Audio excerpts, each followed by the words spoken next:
नमस्कार किसान भाइयों।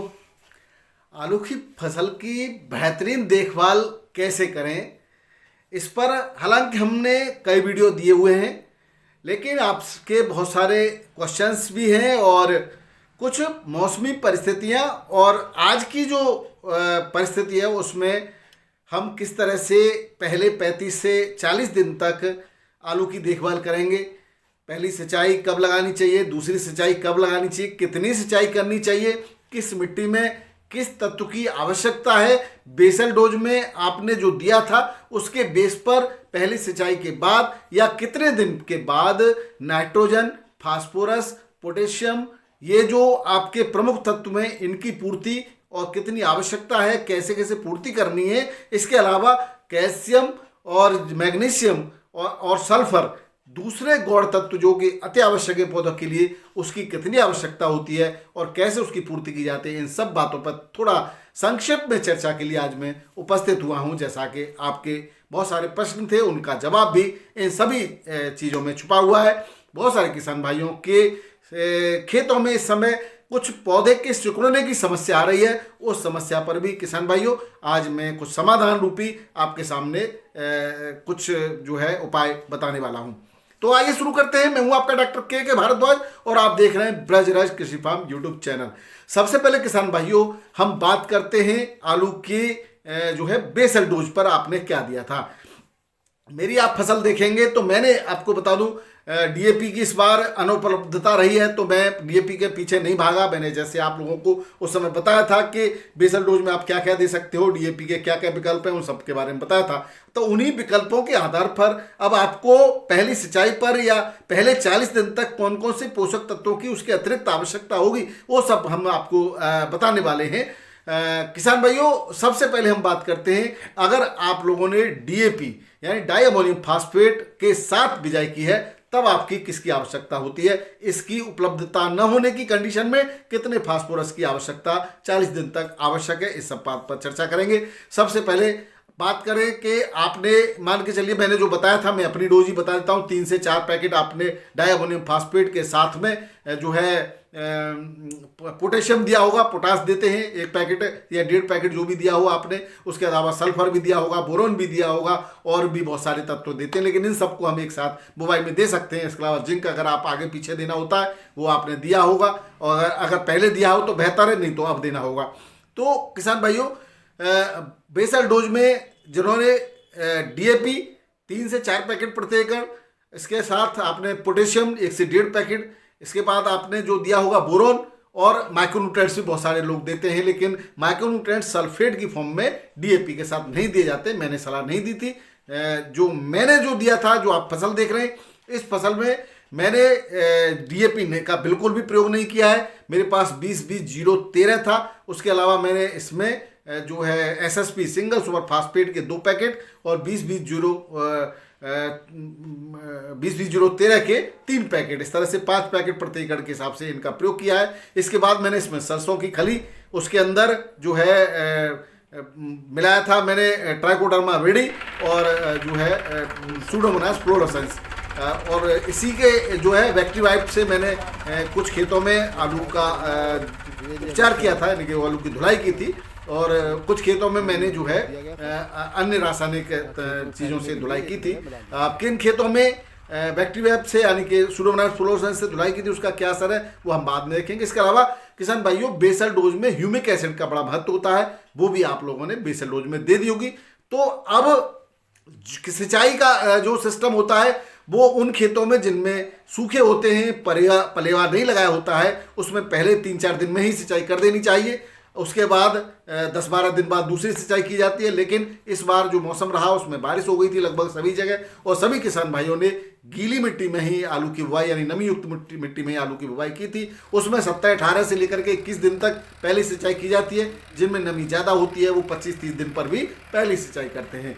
अब किसान भाइयों जो लोग 12 से लेकर के 15 दिन या 18 दिन से पहले अपनी सिंचाई कर देते हैं, उस सिंचाई में आपको कुछ भी अलग से लगाने की आवश्यकता नहीं है। अब जब फसल, जैसे कि हमने 28-30 दिन 25 से लेकर 28 दिन पर हमारी फसल की जो लंबाई है, वेजिटेशन पार्ट है, वो ठीक ठाक हो गया है, इसमें अभी तक बेसल डोज के अलावा कुछ भी नहीं लगाया, तो यहाँ आवश्यकता भी नहीं है। लेकिन इसके बाद आप 25 दिन पर अगर आप 20 से 25 दिन के आसपास अगर पानी लगा देते हैं, तो उसके बाद दूसरा पानी आप 10 दिन बाद लगाएंगे, और जब 10 दिन बाद दूसरी सिंचाई करेंगे तो उस समय आपको नाइट्रोजन की, सबसे पहले जो प्रमुख तत्व है वो नाइट्रोजन इस समय, क्योंकि हमें सबसे पहले पौधे को स्वस्थ रखना है, पौधे का वेजिटेशन पार्ट बनाना, हरा भरा बनाना है, उसके लिए किसान भाई, क्योंकि जब पौधा हरा भरा रहेगा, वेजिटेशन बड़ा रहेगा, अंदर जो है जड़ें का विकास तो हो ही रहा है, उसके लिए हमने पहले ही कुछ चीजें बता दी थी, और अगर आपने उनका प्रयोग नहीं किया है तो यहाँ पर भी आप उसका प्रयोग कर सकते हैं। तो सबसे पहले हम बात करें नाइट्रोजन की पूर्ति के लिए, तो किसान भाइयों यहाँ पर ज्यादातर किसान सभी लोग नाइट्रोजन की पूर्ति के लिए यूरिया का प्रयोग करते हैं। तो यूरिया 25 से 30 किलो प्रति एकड़, और इससे ज्यादा भी ले सकते हैं, अगर एक ही बार में प्रयोग करना है तो ज्यादा ले सकते हैं, वरना मेरा मानना है कि 40 दिन तक अगली सिंचाई पर दूसरी बार भी आप ले सकते हो। तो 25 से 30 किलो यूरिया प्रति एकड़ आप लेंगे। अगर उन किसान भाइयों के लिए मैं बताऊं जिन्होंने 20-20-0-13 के मात्र 3 पैकेट लिए हैं, तो यहाँ पर 35 दिन से पूर्व में एक बार नैनो डीएपी 500 ml और उसके साथ कोई भी सीविड सागर का 500 ml लेकर के और उसका स्प्रे कर सकते हैं, पहला ऑप्शन। दूसरा ऑप्शन, अब आपका 30 से लेकर के 35 दिन पर यूरिया 25 से 30 kg, इसमें जो है आप माइक्रोन्यूट्रिएंट्स का यूज करेंगे। किसान भाइयों, माइक्रोन्यूट्रिएंट्स के रूप में आप यूरिया का प्रयोग, माइक्रोन्यूट्रिएंट्स का प्रयोग 35 से 40 दिन पर भी कर सकते हो, और 40 से 45 दिन या 50 दिन वाली फॉर्म में भी कर सकते हो, और 55-60 दिन तक माइक्रोन्यूट्रिएंट्स का प्रयोग कर सकते हो। इसमें आवश्यकता अनुसार जरूरत होती है, क्योंकि आप जो लोग बेसल डोज में माइक्रोन्यूट्रिएंट्स का प्रयोग करते हैं उनको बाद वाली परिस्थिति, यानी 50 से लेकर के 45 से लेकर के आपके 55 दिन के बीच में माइक्रोन्यूट्रिएंट्स का स्प्रे के रूप में प्रयोग करना चाहिए। जिन लोगों ने बेसल डोज में माइक्रोन्यूट्रिएंट्स का प्रयोग नहीं किया है वो 40 दिन के आसपास ही इस माइक्रोन्यूट्रिएंट्स का प्रयोग कर सकते हैं। तो 35 से 40 दिन पर सबसे बेहतरीन तरीका है, जब हम पहली बार नाइट्रोजन के रूप में यूरिया का प्रयोग करने जा रहे हैं, उसी में आप 8 से 10 किलो मैग्नीशियम सल्फेट और 3 से 4 किलो फेरस सल्फेट और 1 kg इसमें जो 3 से 4 kg जिंक सल्फेट और 1 kg मैग्नीज सल्फेट, इन सब का मिश्रण यूरिया के साथ मिला करके स्प्रे कर सकते हो। इसके साथ सीविड के रूप में आप दानेदार सागर का 10 से 15 किलो प्रति एकड़ के रूप में इसके साथ ही मिला करके डाल सकते हैं। तो ये एक तरीका होता है। जिंक सल्फेट का प्रयोग जिन्होंने पहले कर लिया है, डीएपी के साथ नहीं करना चाहिए, पहले कर लिया है तो वो अभी यहाँ पर जिंक सल्फेट का प्रयोग न करेंगे, और अगर किसान भाई इसके बाद भी हम जिंक सल्फेट का प्रयोग कर सकते हैं, लेकिन यहाँ पर भी करते हैं इस तरह। सल्फेट वाले साल्ट सारे हैं, इसमें ध्यान रखना ये है कि सल्फेट वाले साल्ट के साथ में कोई भी फॉस्फेट वाला, नाइट्रेट वाला साल्ट नहीं होना चाहिए, ये ध्यान रखें, और पोटेशियम भी नहीं होना चाहिए इसके साथ में। तो ये आप यूरिया के साथ फेंकने वाली विधि से कर सकते हैं। अगर सीविड आप नहीं प्रयोग करते हैं, यानी कि सागर करें, तो आप 10 से 12 किलो यहाँ पर सरसों की खली का भी प्रयोग कर सकते हैं, और इसके साथ साथ पोटेशियम ह्यूमेट या ह्यूमिक एसिड 2 kg प्रति एकड़, और अगर आपने बेसल डोज में बोरॉन डालना भूल गए तो यहाँ पर 2 kg बोरॉन पाउडर प्रति एकड़ भी प्रयोग इसके साथ ही किया जा सकता है। तो इस तरह से किसान भाइयों हम सारे आवश्यक तत्वों की पूर्ति 40 दिन से पूर्व कर लेते हैं, जो मुख्य तत्व हैं इनकी आवश्यकता है यहाँ पर। अब किसान भाइयों, अगर जो है आपने पहला यूरिया लगा दिया और हमने बेसल डोज में माइक्रोन्यूट्रिएंट्स की जो है पूर्ति कर दी थी, उस समय आपको यूरिया के साथ इन माइक्रोन्यूट्रिएंट्स को देने की आवश्यकता नहीं है। हम अगले बार जब स्प्रे करेंगे उस समय स्प्रे के रूप में मैग्नीशियम सल्फेट 1 kg लेंगे, जिंक सल्फेट 700 ग्राम लेंगे और फेरस सल्फेट 500 ग्राम लेंगे, और इनका घोल अलग अलग बना करके और टंकी में डाल करके इसको हम फंगीसाइड इंसेक्टिसाइड के साथ भी आवश्यक, अगर रोग नहीं है तब तो आवश्यकता अनुसार स्प्रे कर सकते हैं। ये बाद में प्रोसेस लेंगे हम 40 से 50 दिन पर।